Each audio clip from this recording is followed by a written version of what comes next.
Hello, sir. Yes. Hi, Aaron Kuma, you okay? Yes, sir. Okay. So, Good seeing you, man. Good seeing you. good. Good. Yeah. Good afternoon, good morning, and good evening, maybe for some participants. I, Dr. Prashant Varge, welcome all the participants for today's program.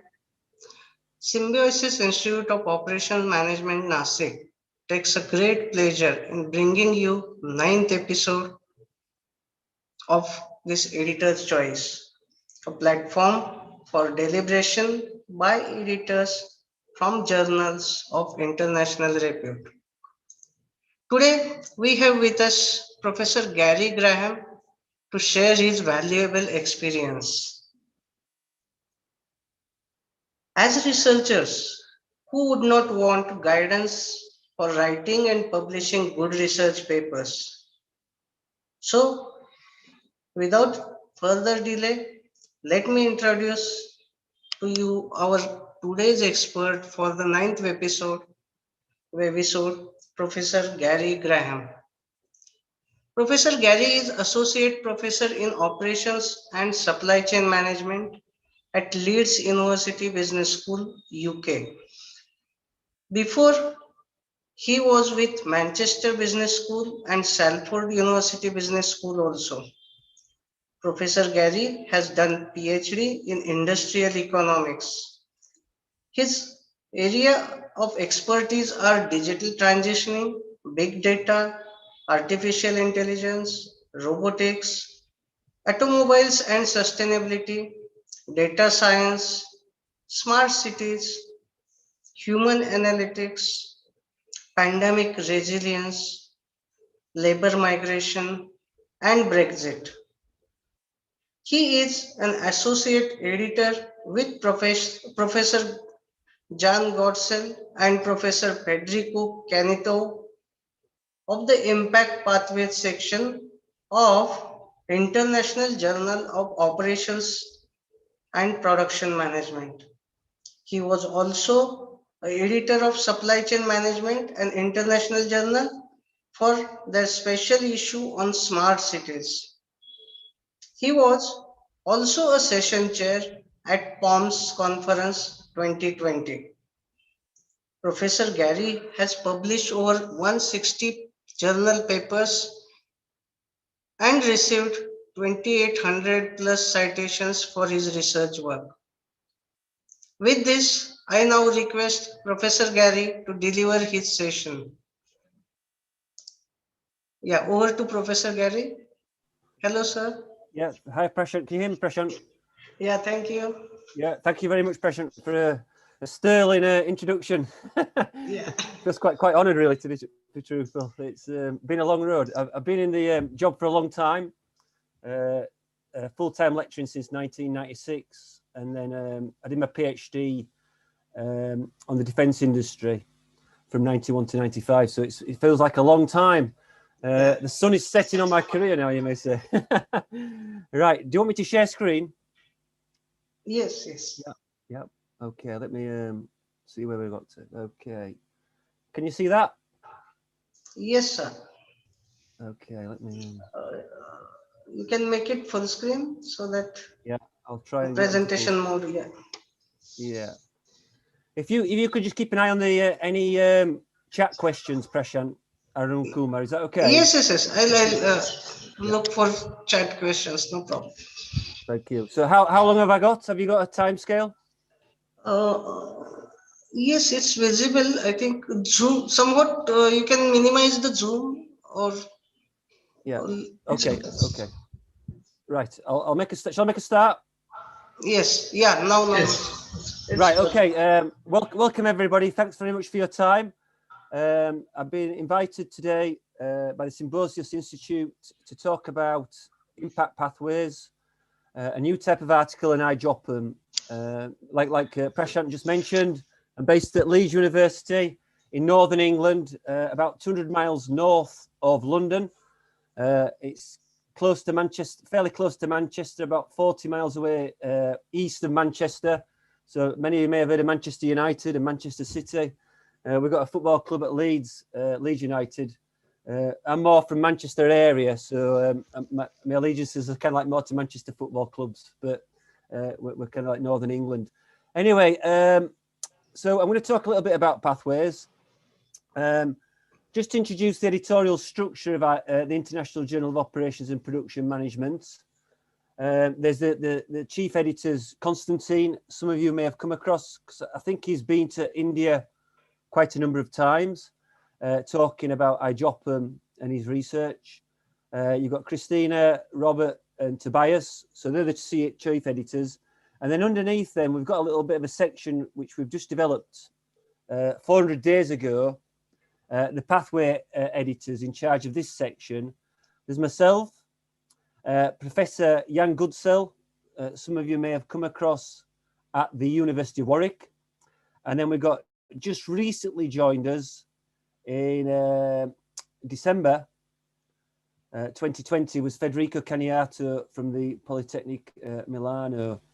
And why we've brought in Federico is to expand the reach of the section, to help build collaborations with some leading scholars around the world. So hopefully you guys, and to really try and get more interest in this section and really grow it and expand it. Okay, so just some stats. It's a very strong European journal. I was talking to Ramesh Dubey the other day, so I've got to be careful because me and Ramesh are having a bit of a debate about this. It's a very strong European journal in Ramesh's opinion as well as mine. It's very open to global expansion with papers, pathways, reviewers. So we're trying to build the reach of the section. And the journal itself has got a very strong Euroma link, as you may have come across previously. Euroma is a big operations management conference in Europe, held every year, very popular, and it attracts scholars from all around the world. It's like the POMS equivalent of in Europe, and we try and get a kind of mass of people, so it's got a strong linkage to that journal. It's doing very well. It's improving in terms of site scores, in terms of impact factors, so it's growing quite significantly. I think they're trying to get on the FT50 list like everybody else, but it's very positive what they're trying to do. I think Constantine and his team, they're trying to be bold. They're trying to set new research agendas. They're trying to attract new and innovative work. And they give us this section to do that, really, to get innovative work which could inform scholarship going forward. So I think it's very positive so far. Right. So these are the objectives. Where are we at with this section after the first 400 days? Where are we going next? And then I'll put some do's and don'ts for submissions. And then I just want to give a little bit of insight from probably the best pathway we've had so far by Professor Joe Sarkis at Worcester Polytechnic in America, in the United States. And Joe Sarkis, famous sustainability scholar, he wrote this pathway called Supply Chain Sustainability Pathways, Learning from the COVID-19 Pandemic. So hopefully I'll just give you a bit of an insight and a flavour of that, which will provide an example for you to draw upon and maybe inspire to think about this section. Right. So my responsibility is to try and build and attract really good quality work from particularly younger scholars, PhDs, younger scholars, early career researchers, people who are trying to build up their confidence and momentum, and trying to put them on the right road, on the right pathway, teach them good habits to get to maybe where they want to go to, a good 4-star publication or leading publication in a really good journal. So what we try and do is find things which are contemporary, say like transitioning to electric vehicles, smart cities, Brexit, resilience, culture, the impact of culture on operational decision making. So how different nations and different cultures interpret information and act upon that information. So the thing about international relations, human relations going into that, and culture. So there's a whole host of topics. It could be new procurement policies at BMW or new projects at Rolls-Royce. retailing issues, e-retailing with Ocado or some big supermarket chain. These issues are going to be relevant to operations supply chains and the issues being faced by business leaders and policymakers. So what we're trying to articulate is submissions which advance the field of OSCM, operations and supply chain management, that they can create some kind of impact, primarily scholarly impact, so trying to inspire scholars to move forward, to try and create new vectors for scholarship to move along, to create opportunities for development into full papers, and to maybe outline some methods used and use these data to build some actionable solutions. So it's really coming from the data, coming from the interpretation of the phenomenon which you may be working with and you are carefully nurturing. And you're finding an issue there which is very relevant. It could be like digital transformation, it could be cultural barriers to IoT. You're finding something, Amazon return policies and the success or failure of returning goods. So you're finding a company, you're finding an issue, and it's really leading you to drill down, find some actionable insights for scholars to start to look and explore. So we're trying to really expand and inspire the next generation of scholars, SIOM and other world-leading institutes like yourselves. So this isn't a regular academic article, but it's a great opportunity, we feel, to get you involved and inspire you. It's trying to get us away from not another, structured equation modeling exercise or not another survey, but to try and improve the diversity of research, the topics, the industries, the geographical spread of submissions. Our history is very much UK and Europe, and we're looking really that we see that the world's changing fastly. Scholarships emerging rapidly in India, in China. India and China is really rapidly growing in terms of scholarship and the skills of scholarship and the quality of it. And we're trying to really build that kind of capacity and capability. We're trying to partner with industry leaders and policymakers to develop this kind of practice-oriented research. It's coming from the practice and industry problem-based work. To engage with colleagues, Euroma, wider OSCM community and other conferences.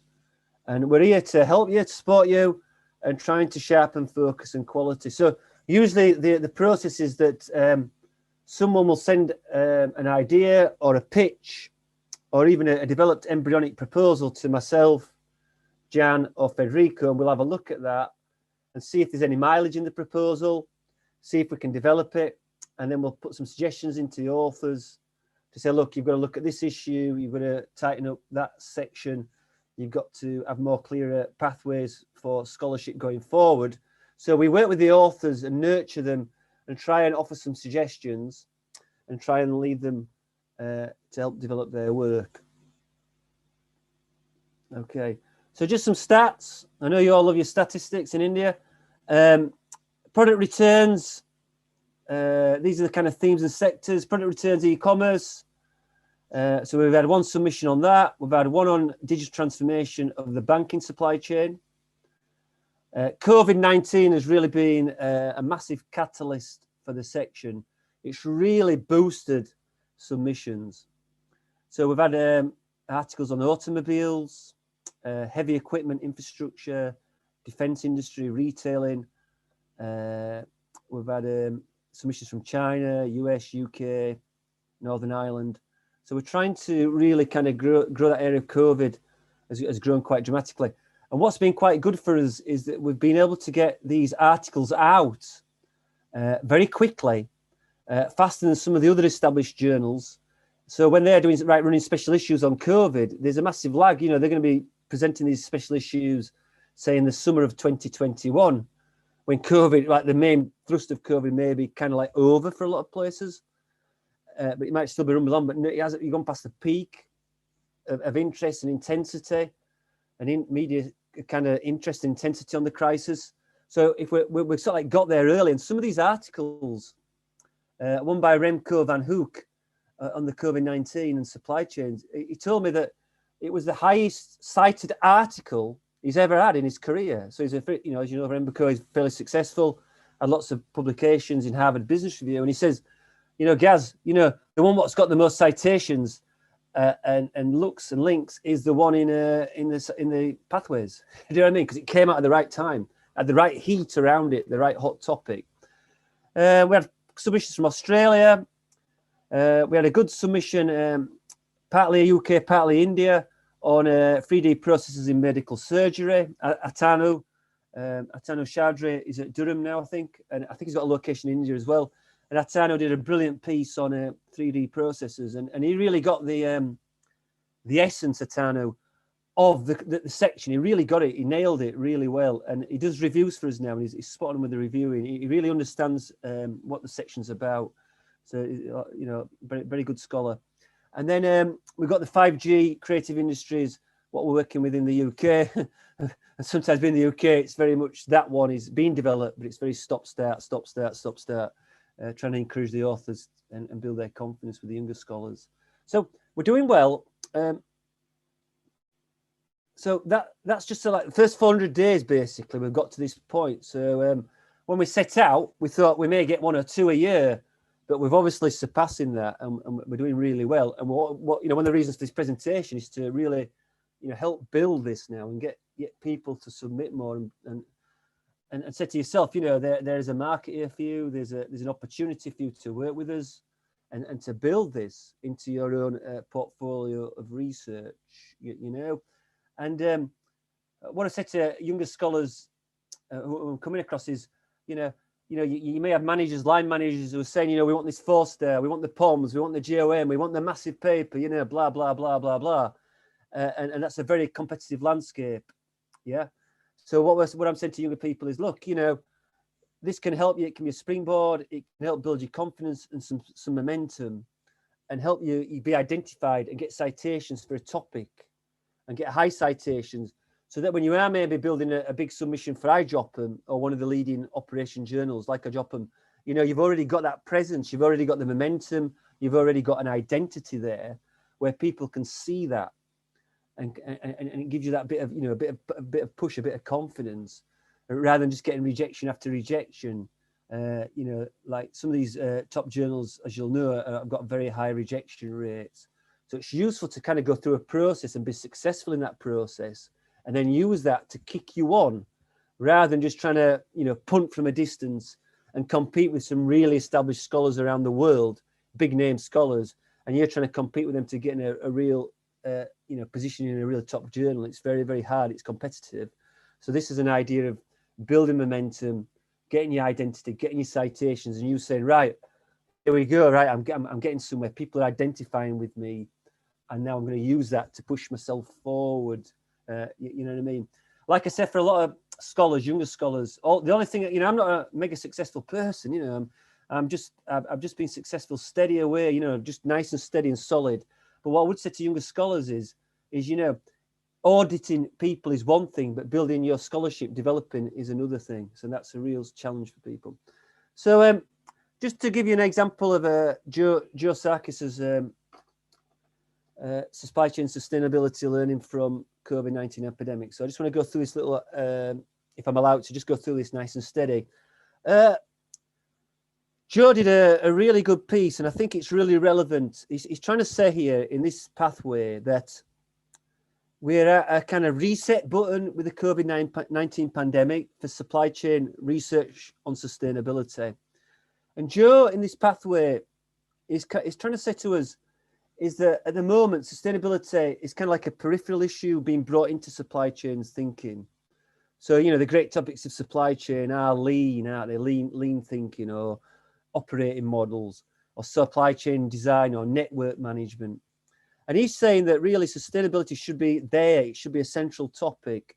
And the pandemic gives us this, gives an opportunity to pull it more central. And Joe sees the crisis really along the 3 sustainability dimensions. You've got the economic reverberations, you've got the environment and the pandemic source, and then you've got the idea of social sustainability. So he's saying there is that really the purpose of this article is to rethink the tenets and ontologies of supply chain sustainability, rethinking how sustainability can be achieved, looking at technological innovation, looking at sociological innovation, and how these can be related together. What he's saying is, what's unique about the pandemic is that it's bringing sustainability and resilience together. It's an ongoing disruption. The profile, Sheffie's profile of preparation, response, recovery is not days like Sheffie proposes, but you're talking going into over a year, 18 months, maybe 2 years. You've got an extended profile. The effects, well, we know disruption effects have been around a long time. We know things like the bullwhip effect, this unidirectional effect.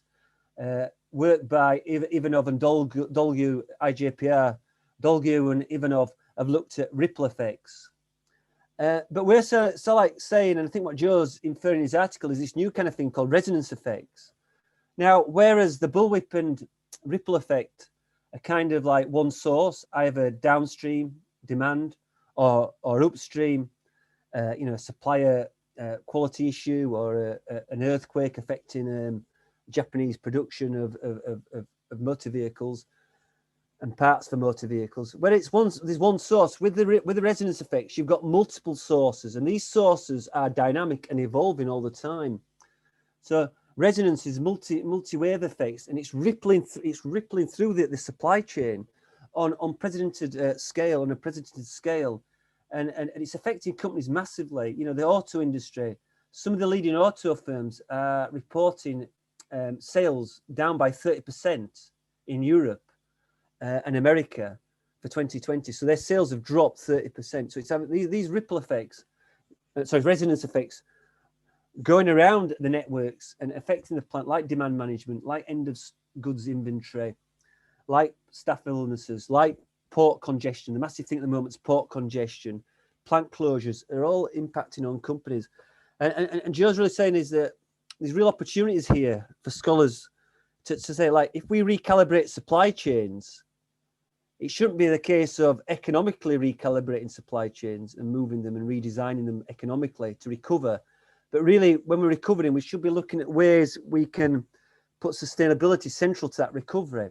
So we make sustainability the central issue as part of their recovery. And I'll go through some of the things how we suggest that can be. It's a very exciting pathway. So the purpose, I've just outlined the purpose of design. So the design of the pathway is very much with interviews with retailers and manufacturers in the United States and virtual open forums, workshops. So he's got a good corpus of data, qualitative data to work with. I've gone through the originality. And then what he's trying to do then is to try and say, right, okay, what are the key findings in terms of sustainability? And he splits that into economic, environmental, and social sustainability. And then he tries to outline pathways forward from those findings. And I see those pathways forward, numerous pathways forward. But I see the main sort of like two are things like I've just said about the technological innovation, which could take place, and this kind of sociological innovation. So some of the key findings from Joe's pathway are ideas like improvising and adapting. So supply chain managers have been improvising and adapting. It's led to the need for leadership and for talent to survive, to remain solvent has required lots of talent, leasing buildings, generating cash flow from non-traditional sources at plant level, trying to keep the cash flow going, keep the sustainability, but looking at sustainability sources, looking at why their supply chain, saying the auto industry has cracked because of the economics. It's been driven by economics and scale. It's been driven by profit and ROI, and big stock mountains of parts in China being shipped around the world. So what's happening here is that executives in the car industry are starting to reevaluate that and looking at saying things like, oh my God, we've only got single source China of parts. We're going to need dual sourcing of parts. We're going to need like localized production, maybe 3D printing, maybe trying to get things which can be done more locally and nearer to the plant to reduce down the length of the supply chain. So what I'm saying here is really that the COVID-19 has really started to challenge orthodoxies in lots of industries. It's highlighted things like a lack of visibility in the supply chain, suppliers which have been selected who are not really capable of dealing with pandemics. They're not stress tested for pandemics. They're being stress tested for quality and cost, and their suppliers are struggling, say in the auto industry, to deal with these changes occurring on them, and staff absence and worker absence, and the industry's changing. So I'm going to go through some of that in a minute. I've just gone through that, right? Okay, so let me just move that there. Sorry. So Joe's saying is that the three sustainability dimensions he thinks we should focus on are the economic, the environmental, and social sustainability. These are kind of the three dimensions he sees as a kind of pathways forward for that. And then within these three dimensions, you've got things like I said, the technological innovation, the IoT, more visibility in the supply chain, big data, artificial intelligence. How can we use those not just to make money and profit, but actually to lead to more sustainability, more robustness of the network and network design? But he's also seen, I think, quite interesting as well, is changes, social changes, saying how we buy goods. So there's more online deliveries. So there's less pressure on the last mile. So this is another interesting theme. You know, last mile pressure goes down, last mile logistic pressure goes down, congestion goes down. But we've got this idea that we have more home deliveries, more online, more e-commerce of retailing and supermarkets. But then there's an issue of packaging. There's too much packaging, and that's leading to problems. He's seen that he's observed in say like the Pacific Islands, a unique example. The Pacific Islands, you're getting more barter economy, you're getting more local production, more exchange systems. So he gives the example of the Pacific Islands, where people are looking at reuse, bartering, and exchange, and more localized production. So rather than look at getting global supplies of foodstuffs, they're actually looking more micro level production of food within the islands themselves. So there, what we're saying there is that you know, you're looking at changing the way things are made, changing their geographies, reducing the pressure on the logistic chain, reducing the pressure on the last mile. So I think that this is quite interesting. There's also been a rise in sharing. So this is another social innovation that Joe sees from this kind of social sustainability. So there's more sharing, more exchange of goods, people sharing and swapping,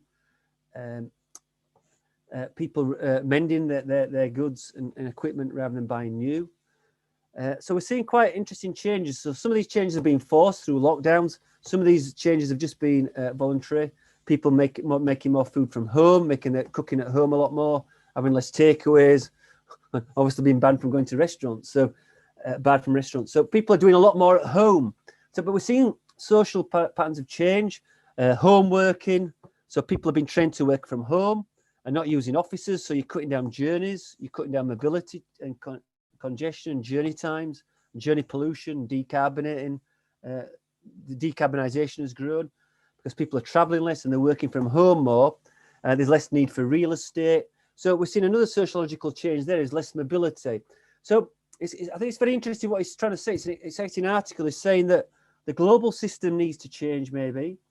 We've got to look less at the economics and more at sustainability indicators. We've got to look at localization and the way that we make things, the way we live, the way that suppliers are selected in the supply chain, the way that the scale economies have got to change. So we've got to move away from these scale systems.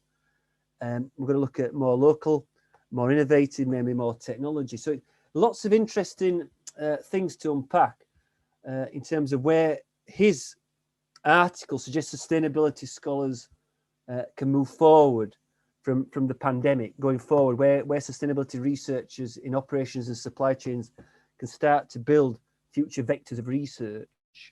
And I think it's a really nice, interesting pathway. Is it allowing me to go now? Okay.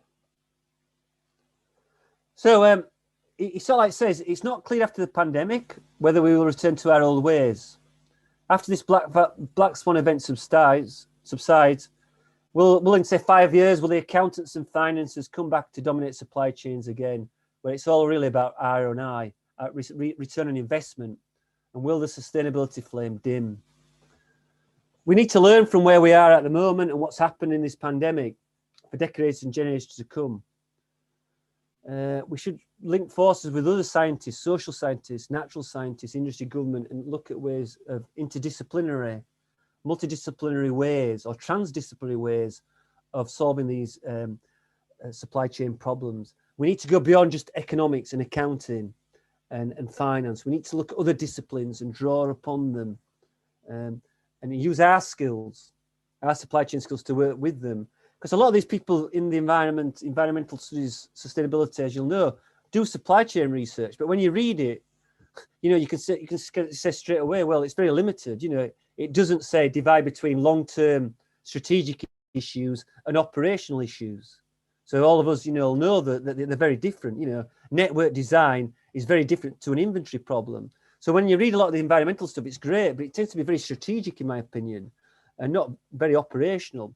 So we've got lots of skills, I think, as operations scholars, which if we linked it with some of these other groups, we could be a lot stronger. And their perceptions of policy and strategic issues is probably greater than our own. Operations scholars focus very finitely on key issues and central issues of supply chain and operations. We don't look at the bigger picture, say, as much, and how that links with an operation of a company. So what we tend to do is focus on the firm and or a firm supply chains or a network. We don't really pan out to the sector level, or we don't really pan out to the meso or macro levels of analysis. So these people are doing that, and it'd be quite a nice link up. And I think that Joe mentions that really well. Okay, so that's just a conclusion of Joe Sarkis. I've put the reference to the article if you want to go and look at it. Right. So just moving on that for yourself. I think time's going on. I don't want to make people fall asleep. 11:02. Right. So we all work, please try and be original and be bold. This is a space for you to be bold and original. We're not looking for thought pieces, and we're not looking for literature reviews. We're looking for you to use the data to guide your research.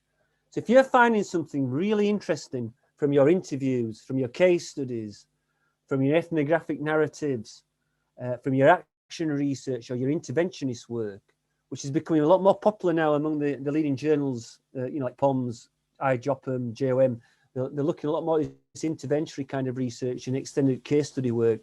But if you're finding something unique and novel, which you feel can expand a field, then come forward, approach us, and we'll look at it, discuss it with you, and hopefully build that with you. So at the moment, we've just a couple in on vaccines.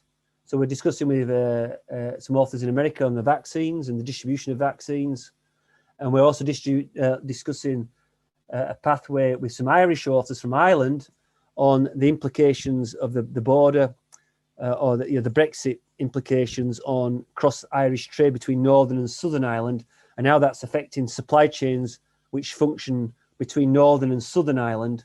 And they're looking at the problems that's causing in terms of managing a supply chain across a border between those two countries. We're looking at, for me, really, what I'm looking for is signals from you and indicators to future hot topics, future trends, heat map areas, something which could make you a leading thinker and thought provider for the future, for our discipline. We need that. Our operations has suffered over the last 20 years. We've got lots of competition from IB, who are stealing things from us, accounting, organizational behavior, organizational studies. Lots of disciplines now are taking things from supply chain and operation management and using it in their own disciplines, and decision science, operations research, analytics, and our discipline in a way is getting squeezed. And when you talk to scholars, leading scholars in other disciplines, they'll say stuff, well, all you do is talk about implementation, or you talk about lean. You're not really doing anything which is really innovating or, broadening the management discipline. It's just operations rather than management. Do you know what I mean? Whereas these other disciplines are looking at the management discourse and the business school discourse, whereas we're really focused. And we're quite quiet people, aren't we? Usually operations and supply chain people. We're quite quiet, we're studious, we like solving problems. We're not often very good at competing with marketing and OB people, marketing and selling IB people who are very vocal and very good at promoting their discipline and driving that forward. So this is an opportunity, I think, for us to say, right, okay, we are doing some really unique work, and it can lead management thinking to be developed. And we don't have to keep borrowing from strategy and organizational theory. We can build our own theory and build our own discourse. Don't go over the 3,000 word limit. They get very strict on that. They've got to be short. They've got to attract people to read them very quickly and be excited by them. Don't present literature reviews. A paragraph on theory, that's all you need. It gives a lens and a scope and a direction. Don't overemphasize it. Don't provide implications for practitioners. It's not about that. We're not looking at, oh, here's the word. What does this mean for practitioners? No, it's not about that. It's saying, what does this mean for scholarship and for scholars going forward? And don't write out, in England, in the UK, we have a big thing about we call about impact cases. Basically, an impact case is where you take your scholarship into a company and you try and show that through your work, you have influenced that company, and that company's taken on board your ideas and improved its, job performance. It's recruited more people, or it's improved its profit, or it's improved its sales, or it's improved some kind of function in the organization. We're not after that. We don't want that. We're the reverse of that, the inverse of that. So, like I said, be original, get your work out, get some bold ideas, approaches. What can we offer you? Well, we can offer you a slick and lean review process, 4 weeks tops, 1 month turnaround. We'll offer, if for the better ones, we'll offer you the opportunity to expand into full empirical work for submission into IJOPM. So if it's really good what you're doing, we'll say to you, right, okay, why don't you go and build that into full empirical work and move forward with it. So it's very quick, the review process. You'll get the reviews back within a month. You work on the reviews, you'd send them back, and then one of the AEs or a number of the AEs will make a decision on your pathway, and we'll say yes or no. So you get all you get is one chance from the reviews, implement the reviews, and then that's it. Okay, that's me done. Prashant, Arun Kumar, that's me finished. Yes, sir. Yes, sir. Prashant, sir, you are mute. Prashant, sir, you are mute.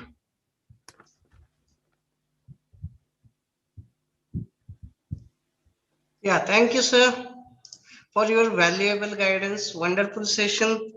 You pointed out many important things like do's and don'ts with respect to research.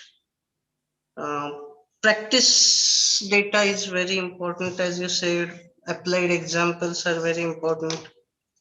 With respect to topics, product review, returns in case of e-commerce, digital transformation with respect to banking during COVID was very important, as you said.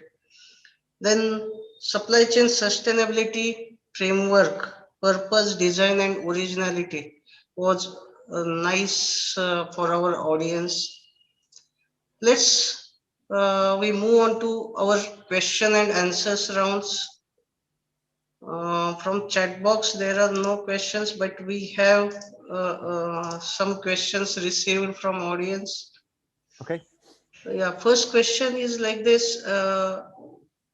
What are your views on emerging research areas or topics in digital transitioning after this pandemic scenario for Asian countries, maybe? Yeah, I think it's a very relevant and topical area. I don't know if you read I don't know if you come across a book, Prashant, by Charlie Fine, MIT Charlie Fine, called Clock Speed. You know, have you ever come across it? Clock Speed Decision Making. Okay.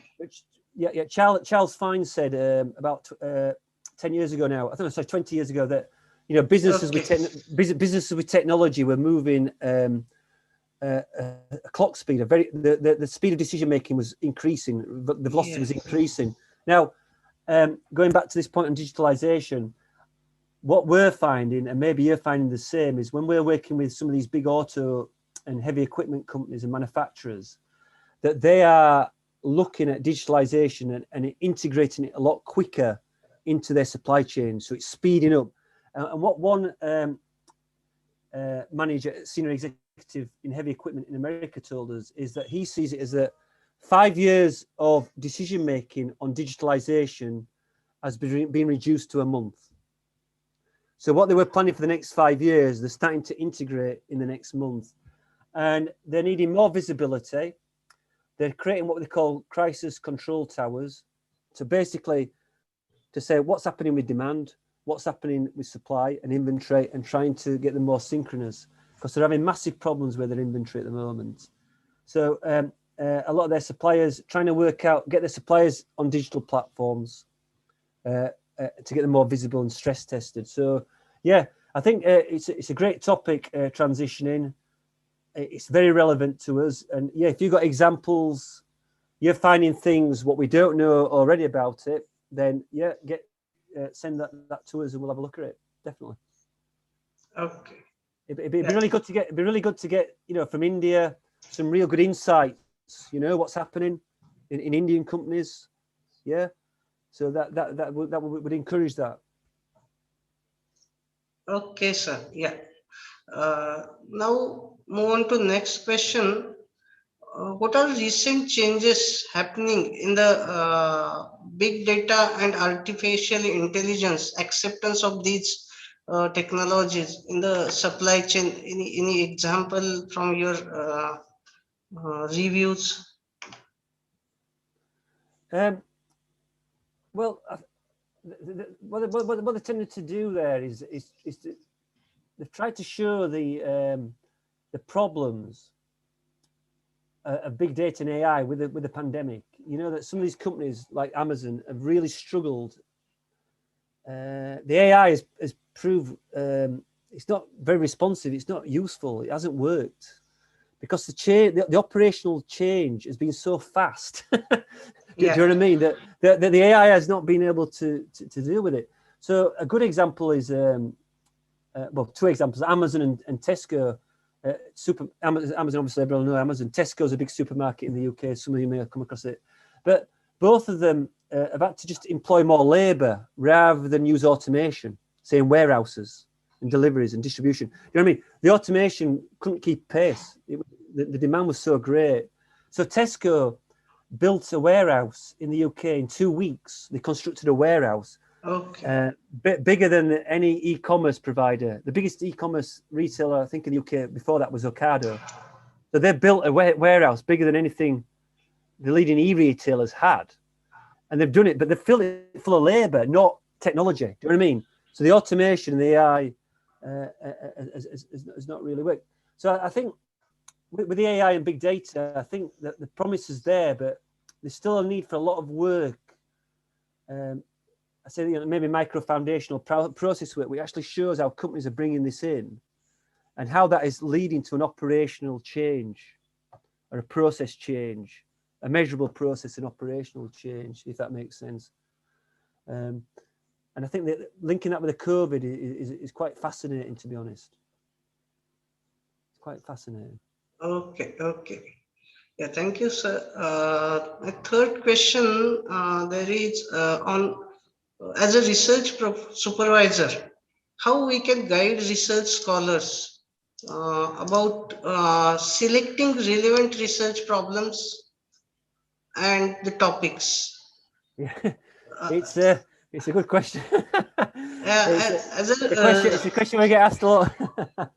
There is always dilemma in the research scholars. Yeah. I know, and it makes you know, it makes me kind of like sad, really, because you know I've always tried to be relevant and linked with industry, but I think my career suffered from that, to be honest, because I think in an era where you can buy data, you can buy survey data, you can use databases, and so long as you're working with someone who's got a little bit of mathematical skill, you don't even need that yourself. So long as your partner's got a bit of mathematical skill, and you just are able to follow the rules, I've seen this happen so many times. The trouble is that you become successful, but your work becomes boring. It becomes irrelevant, and academics are a hard audience, in my opinion. So you may have someone who's a leading professor, and that will probably get you 5 minutes of someone's time. Yeah, they'll listen to you for 5 minutes. But if you're not interesting and you're not novel and you're not insightful and fairly exciting in the work you're doing, people just think, well, it's Professor X from MIT or whatever. They're interesting to a degree, but it's quite boring. And we know all this already. Do you know what I mean? So I think, just going back to your question, I think if you're, as a young person, if you can engage with industry, try and talk to people in industry or government or some kind of practitioner kind of focus and build that into your work, it will be a more rockier route. It will be a hard route, but I think it makes you more sustainable yourself in the long term, because you'll find that I'm doing work that's got influence on practice. My work is relevant. I'm doing more than just playing a game, which a lot of academics have been playing for the last 25 years. You know, academics just follow trends, really. If the game is to publish good journals and you just publish it by, buying a database, they'll do it. But I think that kind of work doesn't make you sustainable. I think it burns you out.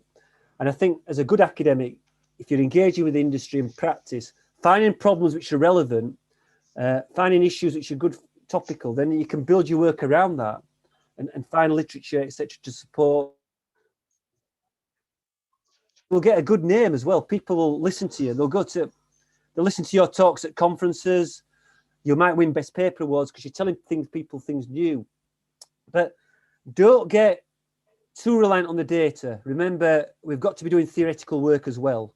So, I mean, I've talked to Ramesh quite a bit, Ramesh Dubey, as you know Ramesh yourself very well. Like Ramesh says to me, oh, Gary, be careful. You're not just become a consultant, you are an academic, you do need to do some theoretical work. Because he says to me, you're very kind of, you're not a consultant, but he says, you kind of come across as a consultant, so you've got to be careful. I think Ramesh is good for me because he's like, he breaks you, you know what I mean? He says, look, there's got to be this theoretical work. You've got to do the theoretical stuff. So, try, keep that theoretical work going. Your data will probably get you into a really good journal if it's good quality data, but you've got to not totally rely on it, if that makes sense. It'll only get you so far. So going back to your question, yeah, I think the PhD is your own. The PhD is what you're doing, not your supervisor. The PhD and your destiny is in your own hands, I'd argue, for most of us. Some of us may have lucky supervisors who do things for us. Most of us don't have that luxury. So we've got to push our own agenda. And I think my advice for you is, yeah, get involved with industry as much as you can.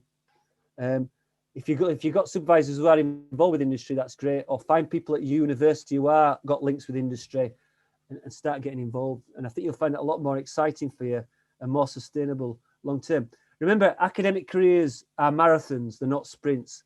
It's a bloody long time you're going to be in academia. You're going to be maybe there for 25, 30 years. It's a long, long time. Long time, yeah. Yeah, Great. 30 to 35 years we can span. yeah. But after that, but what I said there, Prashant, when you're a young person starting out, have a plan. You need a long-term plan of where you're going to be going. You don't just want to be drifting. You want to have a plan of what you want to be when you get to 50, when you get to 60. Do you want to be a chair? Do you want a team around you? Do you want to be working on ERP or technology or sustainability? Get the issues sorted out, get the direction and get the path for you where you want to grow and develop, because you need long-term plans. Don't just keep drifting off and you'll get lost, in my opinion. Yeah. Thank you, sir. This is a last question from my end. I think in chat box there are no questions as such. So this last question talks about what are the major reasons for rejections as per your experience as an editor of IJOPM? Major rejection reasons. I think the obvious one is, so what? The question, so what? So if someone gives you a piece of research and you just read it and you say, so what? What is that telling us? What does it mean? What is interesting about it? So a lot of people just write an article. They might find it interesting, but they don't really look at, will the journal find it interesting? Will the journal see value in it? Will the reader of that journal see value in it? Do you know what I mean, Prashant? So a lot of people don't really think that. So what is the first question. And then after that, we look at things like the theoretical contribution, the data, the methods. Is it bold? Is it kind of compelling? Is it offering something different to what we do or we don't know? Is it kind of unique or not? You know, that's probably some of the common reasons for rejection. It doesn't really tick our boxes. I think, like I said, I was talking to Ramesh the other day, and what Ramesh said I think was really clever way what he does. And I'm sorry if he's listening, but what Ramesh told me is, you know, Ramesh very successful, as you know, a really prolific man. And Ramesh said, Gary, you've got, and I agree with him, you've got to be able to understand the mindset of the journal and the editors. Yeah. So you've got to do some work, prelim strategic work. What is the mindset of those editors in that journal? What are they thinking about? Where is that journal going? What kind of things do those people like? What kind of things excites them? Do you know what I mean? So think about the mindset. I think that's very, very relevant. Get on the right template for that and position your work appropriately. Read the journal's mission statement. Read the journal's editorial board. Get as much information on the journal. Read some papers, fairly recent papers of what they're publishing, and get the gist of it. So like I said, I think why they fail. So what? Irrelevant, poor methods, patchy data. Often the back end of the paper is where people fall down. Do you know what I mean? So it's from the results onwards, it just collapses. So what you find, Prashant, is that a lot of people do work up front, and it's brilliant work, and then the paper just collapses. It's like they've run out of gas or energy, or they just think, I want to get it in, you know what I mean? And don't rush. Don't try not to rush. I know we're all under pressure and tensions. Don't rush. Don't compete. And it doesn't matter what Tom, Dick, and Harry are doing down the road. You're on your own intellectual journey with your own work. Yeah. These papers are products. The PhD, it's more than a product. Yeah, it's an emotional investment of you. But these are just products, what you're making. You're making products. And see them as that, but you've got to take your time on them. And if you're trying to sell a product, it's got to be of a good quality. It's got to have something novel, something intriguing. It's got to be well written, and you've got to take your time on it. You know, if you're competing with other people, you're rushing, you're making mistakes. You know, it's a very competitive landscape now, far more competitive than when I started out in the 1990s. People have got less attention span. When I started out, Prashant, sending journal articles in, people look and say, oh, he's on the right idea. There's lots of things what need fixing. Let's fix them. Let him fix it. But now they won't do that.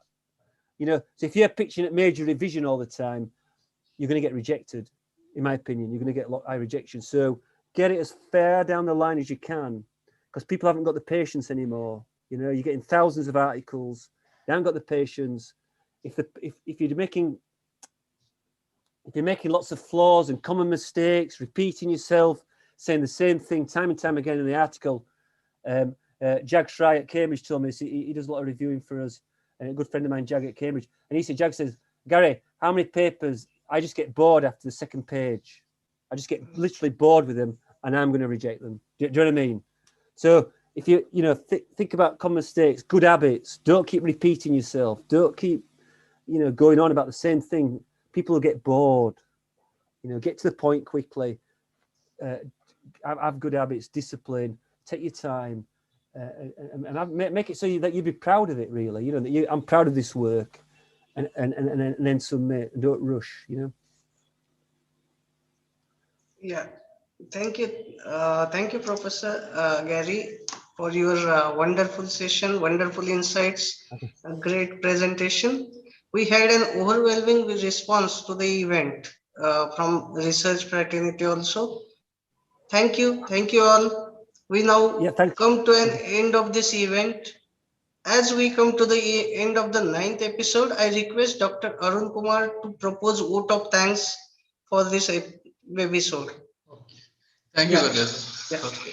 So, on behalf of SIOM, I take this opportunity to thank all those who have directly and indirectly contributed to this episode 9 of Editor's Choice, organized by our institute. At the outset, I thank our speaker, Professor Gary Graham. Sir, we are really enlightened with your knowledge and presence. We are thankful to our director, Professor Vandana Swanmani, for her motivation and continuous support to make this episode come into reality. Then special thanks to our research committee, faculty and staff for their unflinching support and coordination. Our heartfelt thanks to all participants who are connected virtually with us. Before ending today's episode, I would like to announce the speaker for the next episode, that is episode 10, Professor Robin Q. He is the Professor of Information Science, Pennsylvania State University, USA. Professor Robin Q is founding editor of Inform Service Science Journal. With this, we move to the end of today's episode. Thank you. Yeah, thank you all. Thank you, Professor Gary. Thank you, sir. Meet you. Thank you, sir. Thank you, Prashant. Thanks for Yeah, inviting us. thank Meet you, sir. Keep it.